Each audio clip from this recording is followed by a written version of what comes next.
the big telco hit and all these companies that just went away magically, it was one of the big players. So you have the final tip for us. Yeah, What's the final tip? Yeah, well, one of the biggest pet peeves that I have, because I've done interviews in the past, and I do them even today, and Drew has done interviews. We've done interviews together. The biggest thing that I would tell anyone who is constructing their resume and putting in their work experience is to know and be able to explain in detail each work experience on your resume.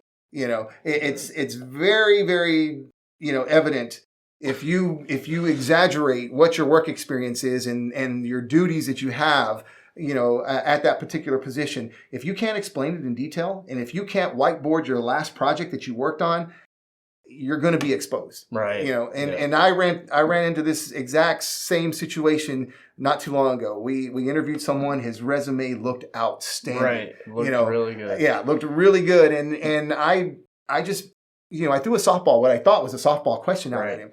Explain to me what your last project was.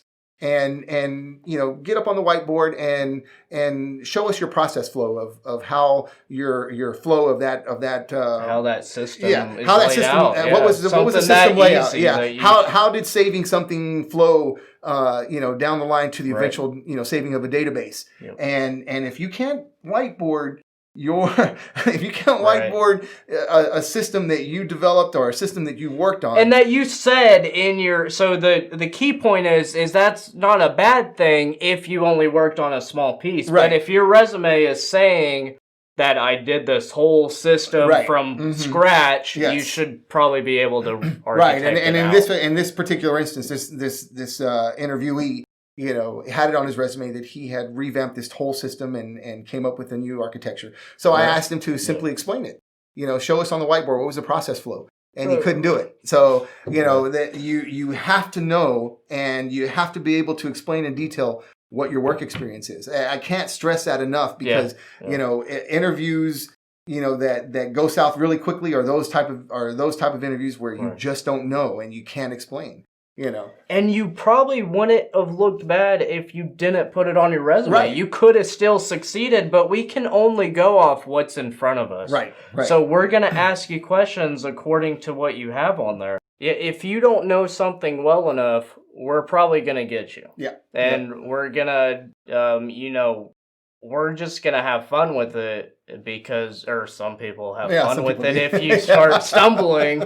They're like sharks. Yeah, they will smell really blood. They smell blood in the water, and they will come in and they will attack and ask even more harder questions. And so just save yourself from that situation. Don't put it on there. Same thing with technologies. We talked about the tools section, and there's a push and pull here, because you'll put technologies, or maybe you'll feel like you want to put technologies on there because they're hot topics.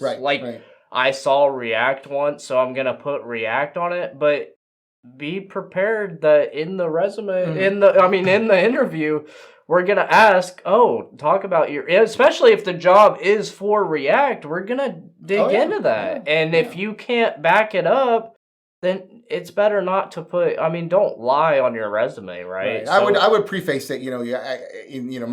My experience with React probably was just basic, and then explain what the basic functionality of it was. Because these front end frameworks they're very complex. There's a lot that you can dig into, and if you only did a small snippet of it, and utilize just a small piece of that framework, then it's okay. In my opinion, it's okay to put it on there, but just don't exaggerate. Yeah, and be able to back it up in the interview. Because some people, like you did React for a small stint, right? A couple months, and you're going to have it on your resume, maybe very tiny. Right. But some people take that and run with it and act like it's been like a year of React development, and then you figure out that it's really not. So, as long as you're upfront and they ask you about it and you're like, look, I only touched it for a few months, but I think I can do it. I think I can go further. We're fine with that. So you can still put it on there. Just be able to talk about your experience realistically. Yep. So don't exaggerate, and know what you're talking about, or be able to talk about what's on there. So I think we can go ahead and end this piece here. It's a lot of good information, and I think it's important because when you structure your resume and you go in and you need to discuss your resume, it's very important. These tips will really help you, and not just in getting an interview, but actually going in and going through the interview process when you're getting grilled. Because you're already adding nerves to the equation. I mean, let's do the most we can. And hope that the people that are interviewing you are trying to help you and make you feel relaxed, because once, like Drew said, once they see that you may be BSing on your interview, or BSing on your resume, they're gonna be like sharks in with blood in the water. They're gonna really go after you. So, but